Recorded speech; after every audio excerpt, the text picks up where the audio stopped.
নমস্কার। ওম তৎসৎ। বিপ্লবী উপস্থিতি। আমরা এমন একটি বিষয়ে আজকে এখানে আমরা এসেছি। আমরা আমাদের চট্টগ্রাম বিশ্ববিদ্যালয় পরিবারের ছাত্ররা তোমাদের আয়োজনে এমন একটা বিষয় নিয়ে আমরা এসেছি যে বিষয়টি একটা ন্যক্কারজনক ঘটনা। যা আপনারা জানেন যে বাংলাদেশের গাইবান্ধার পলাশবাড়িতে সেখানে ভগবান শ্রী রামচন্দ্রের একটা ভব্য ভাস্কর, একটা মূর্তি, একটা প্রতিমা হচ্ছে। সেই প্রতিমাকে মব করে তার নামে বিভিন্ন রকমের প্রোপাগান্ডা ছড়িয়ে সেই মূর্তি নির্মাণকে স্থগিত করে দেওয়া হয়েছে এবং সেই মূর্তির বিরোধিতা করে যে তথাকথিত আন্দোলন, সেই আন্দোলনে যেভাবে ভগবান শ্রী রামচন্দ্রের যে ছবিকে অসম্মানজনকভাবে অপমানিত করা হয়েছে এবং তার সাথে অসভ্যতার চূড়ান্ত, ভগবান শ্রী রামচন্দ্রে তিনি মর্যাদা পুরুষোত্তম, তার ছবিকে যেভাবে তার সাথে যে কুরুচিপূর্ণ আচরণ করা হয়েছে, আমি দেশের প্রশাসনের দৃষ্টি আকর্ষণ করছি। অতি দ্রুত সেই মানুষগুলো চিহ্নিত, তাদের দেখা যাচ্ছে, গোয়েন্দা সংস্থায় অতি দ্রুত তাদের গ্রেপ্তার করার জন্য। এটা গ্রেপ্তার করা এমন কিছু না, মাননীয় স্বরাষ্ট্রমন্ত্রী, আপনি দেখা যাচ্ছে কারা এই কাজগুলো করেছে। আজকে অনেক দিন হয়ে গেছে আপনারা তাদের করেন নাই। আমরা চাই, আমাদের বলা কথাগুলো যেগুলো বলার, আমরা সেগুলো আগে বলতে চাই। কি বলতে চাই? এই যে রাম মন্দির যে হচ্ছে, রাম মূর্তি যে হচ্ছে, অতি দ্রুত এই মূর্তির কাজ শুরু করতে আপনারা নির্দেশনা দিবেন। আপনারা প্রশাসন চাপ দিয়ে ওই মন্দিরে যারা আছে, আপনারা জেনেছেন যে ওই মন্দিরের সাথে যুক্ত যে আছে হরিদাস দাস, তাদের দিয়ে বলিয়েছে যে আমরা আপাতত স্থগিত রাখলাম। কারণ কি, এটা সবাই বোঝে যে প্রশাসন চাপ প্রয়োগ করে এই কাজটি করেছে। তো প্রশাসনকে অতি দ্রুত বলবো যে আপনারা আপনাদের এই চাপ প্রয়োগ করে যে ওদের মুখ দিয়ে যে বলেছেন, এই রকম মানসিকতা থেকে আপনারা সরে এসে অতি দ্রুত রাম মন্দিরের কাজ আপনারা শুরু করবেন এবং এই মূর্তির সাথে যুক্ত যে হরিদাস, সে নিরাপত্তাহীনতায় ভুগছে, তারও নিরাপত্তা বিধান করবেন এবং এই রাম মূর্তি, ভগবান শ্রী রামচন্দ্রের ছবিতে আন্দোলনের নামে যারা অসভ্যতা বেয়াদবি করছে তাদের অতি দ্রুত গ্রেপ্তার করবেন। তা আমি দেশের প্রশাসনকে জানিয়ে দিতে চাই, বর্তমান প্রশাসন, আপনারা যেহেতু বলছেন যে আমরা একটা রংধনু জাতি, যে সবাই মিলেমিশে একসাথে বাস করতে চাই, যদি এরকম হয় তাহলে এই দেশে যদি অন্যান্য ধর্মাবলম্বীদের বৃহৎ সুউচ্চ প্রতিষ্ঠান থাকে, ধর্মীয় প্রতিষ্ঠান থাকে, তো সনাতন ধর্মাবলম্বীদের হলে সমস্যা কোথায়? আপনারা নিজেরাই বলুন। তাহলে সেখানে সনাতন ধর্মাবলম্বী হলে সমস্যা কোথায়? তাহলে এই যে এর বিরোধিতা করে স্থগিত করাটাই কিন্তু মানসিকতার প্রকাশ পাচ্ছে। আমি দেশের প্রশাসনকে বলছি যে নিজের ভালো পাগলেও বোঝে নিজের ভালো, অথচ আমরা আমাদের বাংলাদেশের মানুষেরা নিজেদের ভালো বুঝি না। আজকে যদি বাংলাদেশে 8টা দেবীপীঠ আছে, 7-8টি দেবীপীঠ, এবং বাংলাদেশে আমরা এই বাঙালি জনে যত মহাপুরুষকে আমরা শ্রদ্ধা করি, এর অধিকাংশই বাংলাদেশে জন্ম হয়েছে বা তারা দেহ রেখেছেন অথবা তাদের জীবনের সাথে কোনো না কোনো তারা যুক্ত ছিল, এরকম বিষয়। যেমন শ্রী চৈতন্যের পূর্বপুরুষের ভিটা সিলেটের গোলাপগঞ্জ। আপনি দেখুন যে হরিচাঁদ ঠাকুর, গুরুচাঁদ ঠাকুর, তাদের জন্মস্থান বা তারা যেখানে মৃত্যুবরণ করেছেন সেটাও গোপালগঞ্জের ওরাকান্দি। এবং আপনি অনুকূল ঠাকুরের জন্মস্থান পাবনাতে। আপনি জগৎবন্ধু সুন্দর, তিনি যে মৃত্যুবরণ করেছেন বা তিনি তার জীবনটি কাটিয়েছেন তিনি ফরিদপুরে, এবং রাম ঠাকুর তিনিও শরীয়তপুরে। আমি যদি বলতে চাই, এখন বাঙালি জনে আমরা বাংলা, বিহার, উড়িষ্যা, ঝাড়খণ্ড, যে সমস্ত মহাপুরুষকে আমরা সম্মান করি, প্রায় অধিকাংশ মহাপুরুষের সাথে বাংলাদেশ সম্পর্কিত। যে লোকনাথ বাবা, আপনি যদি পশ্চিমবাংলা, বাংলাদেশ, আসাম যেখানে যান, সকল জায়গায় একটি ছবি কমন দেখবেন, সেটা লোকনাথ বাবার। সেই লোকনাথ বাবার সমাধি পর্যন্ত আমাদের বাংলাদেশের বারোদিতে।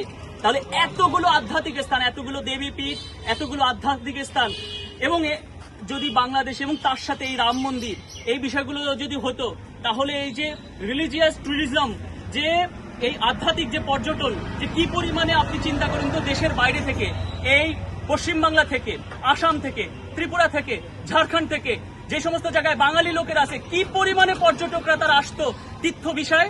আপনি এটাতে দেশেরই তো রাজস্ব ইনকাম হতো। তাহলে আমি মনে কোটি কোটি টাকা, কোটি কোটি ডলার ইনকাম হতো। তাহলে দেশের, আমি বুঝি না, এরা কি নিজের দেশেরও কি ভালো মন্দ এরা বোঝে না? যে একটা মূর্তি দেখতে বছরে লাখো লাখো মানুষ, বছরে কোটি মানুষ আসতো এই মূর্তিটা দেখতে। এই এতগুলো, আমি দেশের সংস্কৃতি মন্ত্রীকে বলবো যে আমরা এই এতগুলো যে তীর্থস্থানের আমরা নাম বললাম, এতগুলো দেবীপীঠ, এতগুলো মহাপুরুষের স্মৃতি বিজড়িত, আপনারা বসেন, একটা প্রজেক্ট সাজান এবং সেইভাবে যে কিভাবে আমরা দেশের বাইরে থেকে এই দেশের আমাদের মানে এই বিদেশি পর্যটক আসতে পারে, আমাদের দেশ থেকেই কেন বাইরে মানুষ ঘুরতে যাবে, আমাদের দেশেও তো আসতে পারে, সেটার জন্য আমাদের প্ল্যান দরকার। তো এই রাম মন্দির, এই 82 ফুটের রাম মূর্তি হলো ওরকমই কিন্তু একটা বিষয় যেটা দেখতে দেশের বাইরে থেকে লোক আসতো। আপনারা সেই জায়গাগুলো বন্ধ করে দিয়ে এই সনাতন জনমনে আপনারা একটা ক্ষোভের সৃষ্টি করছেন। আমি মনে করব যে দেশের প্রশাসনকে অতি দ্রুত এই বিষয়গুলো সমাধান করার জন্য আমি অনুরোধ করছি এবং আমি যে 3টি দাবি জানিয়েছি যে এই মূর্তির কাজ অতি দ্রুত শুরু করতে হবে, এই হরিদাস যিনি আছেন তার নিরাপত্তা নিশ্চিত করতে হবে এবং এর সাথে এই যে যারা এই সমস্ত অসভ্যতা ভগবান শ্রীরামচন্দ্র এগুলো করেছে সেগুলো আপনারা অতি দ্রুত বিচার করতে হবে। এবং আজকে আপনারা জানেন যে এই বিষয়টা নিয়ে ঢাকা বিশ্ববিদ্যালয়, জগন্নাথ বিশ্ববিদ্যালয়, হাজী দানেশ বিজ্ঞান প্রযুক্তি বিশ্ববিদ্যালয়, বেগম রোকেয়া বিশ্ববিদ্যালয় সহ বাংলাদেশে বিভিন্ন বিশ্ববিদ্যালয়ে আন্দোলন হয়েছে। তারই ধারাবাহিকতায় এই চট্টগ্রাম বিশ্ববিদ্যালয়তে আন্দোলন হয়েছে। আমরা এই ছাত্ররা প্রতিবাদ করবে, কারণ সংখ্যালঘু ছাত্রদের যে বিষয়গুলো, ছাত্ররা কখনো কারো সেবা দাস করে না। এই কারণে ছাত্রদের সবসময় নেতৃত্ব থাকতে হয় ছাত্রদের হাতে। কিন্তু আমরা খুবই দুঃখজনকভাবে আমরা দেখছি এই চট্টগ্রাম বিশ্ববিদ্যালয় এমন একটি বিশ্ববিদ্যালয় যেখানে সংখ্যালঘু সনাতন ধর্মাবলম্বী ছাত্রছাত্রীদের কোনো সংগঠন নেই। সেখানে নেতৃত্ব এতদিন ছিল শিক্ষকদের হাতে, এখন যে হোক শিক্ষকের সাথে একজন সেক্রেটারি ছাত্রদের দেওয়া হয়েছে। যেখানে 5000 হিন্দু স্টুডেন্ট, সেখানে মাত্র 12-13 জন যদি ছাত্র নেতৃত্ব কি হয় আপনারাই বলুন, হয়? সেখানে সকল বিশ্ববিদ্যালয়ে যদি ছাত্র কমিটি থাকতে পারে, এখানে সমস্যা কোথায়? সমস্যা কিছু কয়েকজন মানুষের সমস্যা কারো না। তাহলে এই যে যারা এই কাজগুলো করছে, আজকে আমার খুব খারাপ লেগেছে যে এখানে এই যে এত ছাত্ররা এসেছে, তার সাথে আমি একা এসেছি। আমি ভেবেছিলাম আরো অনেক শিক্ষকরা আসবে, এমনকি যেই শিক্ষকরা বিভিন্ন ক্ষমতাবান শিক্ষকরা, আমরা কিছুদিন আগে মন্দির উদ্বোধনে যে সমস্ত শিক্ষকদের বিভিন্ন বড় বড় ফুটেজে দেখেছি, স্টেজে দেখেছি, সেই একটা শিক্ষকরেও তো দেখি না। যে ভাই আপনি তাহলে আপনার কাজ কি স্টেজে ফুটেজ নেওয়া? আপনার কাজ কি এই মন্ত্রীদের সাথে যোগাযোগ রক্ষা করে তারপরে ব্যক্তিগত ডোনেশনের জন্য যাওয়া? বলেন আপনারা যে কতটা অযোগ্য আপনারা কল্পনা করেন তো। সেইখানে আপনারা দেখেছেন যে প্রধানমন্ত্রী বিশেষ সহকারী রিজনদার, তার যে তিনি এসেছেন, তাকে যে ইনভিটেশন, তার যে ছবিটি, তার জায়গায় আরেকজনের ছবি বসিয়ে দিয়েছেন। তার মানে এতটুকুন কালকে ইনভিটেশন করছে, তার নামের পুরো চট্টগ্রাম বিশ্ববিদ্যালয় ক্যাম্পাসে কত বিলবোর্ড লাগিয়ে দেওয়া হয়েছিল অন্য একটা ব্যক্তির নাম, তার ছবি আরেকজনের। এটা কি অযোগ্যতা না? এই কমিটির লোকদের পদত্যাগ করা উচিত ছিল কি ছিল না? হয়েছে। সেটার জন্য বলা যাবে না, বললেই ট্যাগিং ফ্রেমিং করা হয় যে তুমি সংগঠন বিরোধী, তুমি অমুক বিরোধী। তাহলে এই যে ব্যক্তিগুলো, আমি মনে করি এগুলো ঠিক না। আপনারা অপরাধ করতেছেন, আপনারা ভগবানের কাছে অপরাধ করতেছেন। আপনারা এই চট্টগ্রাম বিশ্ববিদ্যালয়ের ছাত্র নেতৃত্ব সনাতন ধর্মাবলম্বীদের হতে দেন নাই। আজকে এই চট্টগ্রাম বিশ্ববিদ্যালয়ের ছাত্ররা দাঁড়িয়ে যে দুটি কথা বলবে সম্প্রদায়, ঠিক মতন বলতে পারছে না। কেন পারছে না?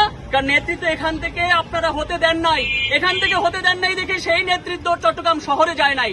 চট্টগ্রাম শহরে আজকে আমরা দেখি ঢাকা শহরে যে নেতৃত্ব সনাতন ধর্মাবলম্বীদের দেয়, কারা দেয়? ঢাকা ইউনিভার্সিটি জগন্নাথ হলের ছেলেরা, তারা শাহবাগে নেতৃত্ব দেয়, তারা ঢাকেশ্বরীতে দেয়, তারা রমনাতে দেয়, তারা জগন্নাথ হলে লামনাইতে দেয়। চট্টগ্রাম বিশ্ববিদ্যালয়ের ছেলেরা কেন দেয় না চট্টগ্রাম শহরে? আজকে এই যে চট্টগ্রাম এই যে আমাদের জোটের যে প্রোগ্রাম হয়েছে, আপনারা জানেন যে চট্টগ্রামে যে আন্দোলন হয়েছে, সেখানে চট্টগ্রাম বিশ্ববিদ্যালয়ের ছাত্র কোথায়?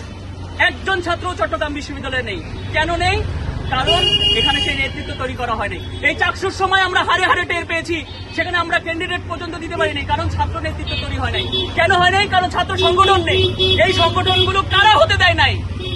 কথায় কথায় যখনই আমরা ছাত্র সংগঠনের কথা বলেছি, না আমাদের মধ্যে ফ্র্যাকশন করা যাবে না, আমরা সবাই এক মানে কি? আপনি শিক্ষক, আপনি ছাত্রদের পোস্ট 13-14 বছর ধরে রাখবেন, এটাকে এক বলে? এবং আপনারা যে ব্যক্তিগুলো লিড দিচ্ছেন, আপনারা কতগুলো পোস্ট হোল্ড করছেন গত আওয়ামী লীগের আমলে? আপনারা চিন্তা করেন তো কতগুলো পোস্ট হোল্ড করেছেন। আপনারা কি এই সকল পোস্ট কি নিজেদের যোগ্যতায় পেয়েছেন, না এই সনাতন ধর্ম পরিষদকে দেখিয়ে পেয়েছেন? সেটা নিজের মনে আজকে ঘুমানোর আগে এই কথাগুলো, যেহেতু ছাত্ররা ভিডিও করছে, এই কথাগুলো আপনাদের কাছেও পৌঁছে যাবে। আপনারা ভেবে দেখবেন, আজকে আমরা এই যে সনাতন ধর্ম পরিষদকে বলা হয়েছে, আজকে এই প্রোগ্রামটিতে সনাতন ধর্ম পরিষদের ব্যানারে হওয়ার উচিত ছিল। এই সংগঠনের কাজ কি শুধু সরস্বতী পূজা করা?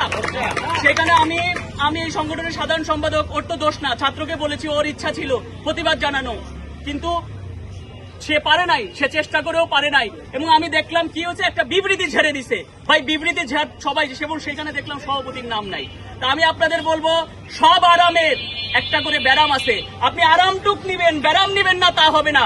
এই সংগঠনের নামে, সনাতন ধর্ম পরিষদের নামে বা সনাতন ধর্মাবলম্বীদের নেতা নামে আপনারা মন্দিরে ফুটেজ খাবেন, আপনারা বিভিন্ন বড় বড় প্রোগ্রাম করবেন, আপনারা কি করতেছেন না করতেছেন আমরা সাধারণ শিক্ষকরাও জানি, ছাত্র তো দূরে থাক, সাধারণ শিক্ষকরাও জানি না। কিন্তু আপনারা ওইখানে অনেক ফুটেজ নেবেন, কিন্তু সাধারণ ছাত্রদের সমস্যায় আপনারা থাকবেন না। এখানে যে ছাত্রদের কত রকমের সমস্যা আছে, কোন সমস্যা আপনারা পাশে দাঁড়িয়েছেন? প্রত্যেকটা সমস্যা নোটিশ করা হলে বলে এটা তাদের ব্যক্তিগত সমস্যা। শিক্ষকদের কত সমস্যা হয়েছে, আপনারা পাশে দাঁড়িয়েছেন। আমার যখন মব হয়েছিল আমি তাদের বলেছি যে চলেন আপনারা এই সনাতন ধর্ম পরিষদ সহ চলেন, আমরা ভিসির প্রশাসনের কাছে যাই। তখন বলে না না আমি বলে দিচ্ছি, পূর্বভিসি স্যারকে আমি বলে দিচ্ছি। ব্যক্তিগতভাবে আপনি ফোনে কেন বলবেন? সাংগঠনিকভাবে আপনি যাবেন, যেগুলো ঠিক হয় নাই। তাহলে এই যে ছাত্র, শিক্ষক, কর্মকর্তা, কর্মচারীদের কোন সমস্যায় আপনারা কোনোদিন পাশে থেকেছেন? আজকে এই কথাগুলো আমি জানি, এরপরে অনেক কথা চলবে, অনেক রকমের প্রোপাগান্ডা চলবে। এই সকল দায়বদ্ধতা নিয়ে আমি আমার বিবেকের তাড়না এই সত্য কথাগুলো বললাম। কেন বললাম? কারণ আমার বিবেক আমাকে নাড়া দিয়েছে। এভাবে চলতে পারে না, এভাবে ভাবের ঘরে চুরি করে দিনের পর দিন চলা যায় না। যারা নেতৃত্ব দিতে, যারা সামনে এসে দায়িত্ব নিয়ে, দায়বদ্ধতা নিয়ে ট্যাগিং ফ্রেমিং সহ্য করে নেতৃত্ব দিতে পারবেন তারা আসেন। সেই সমস্ত শিক্ষকেরা চলে আসেন নেতৃত্ব দিতে। কিন্তু যারা ভেতরে বসে বসে, এসি রুমে বসে বসে সব সুবিধা নেবেন, আর বসে বসে ছাত্রদের কি হইলো, বাংলাদেশের সনাতন ধর্মাবলম্বীর কি হলো সেগুলোকে বলবেন ব্যক্তিগত বিষয়, আপনাদের দরকার নাই, আপনাদের কোনো দরকার নাই। তা আমি এই আশাবাদটা করে আমি তোমাদের কাছে কৃতজ্ঞতা জানাচ্ছি যে এই ব্যর্থতা আমাদের শিক্ষকেরা দেখিয়েছেন, একজন শিক্ষকও আসেন নাই, সেখানে তোমরা ছাত্ররা সেটা করো নাই।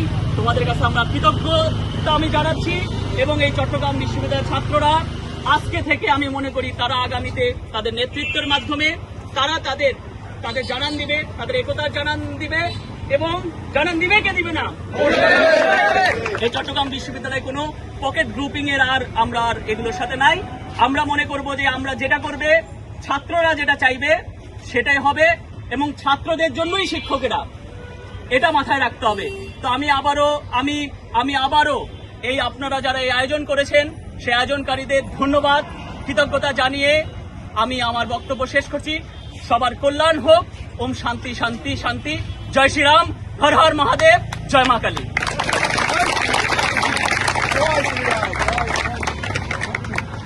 না, এটা কোনো মিছিল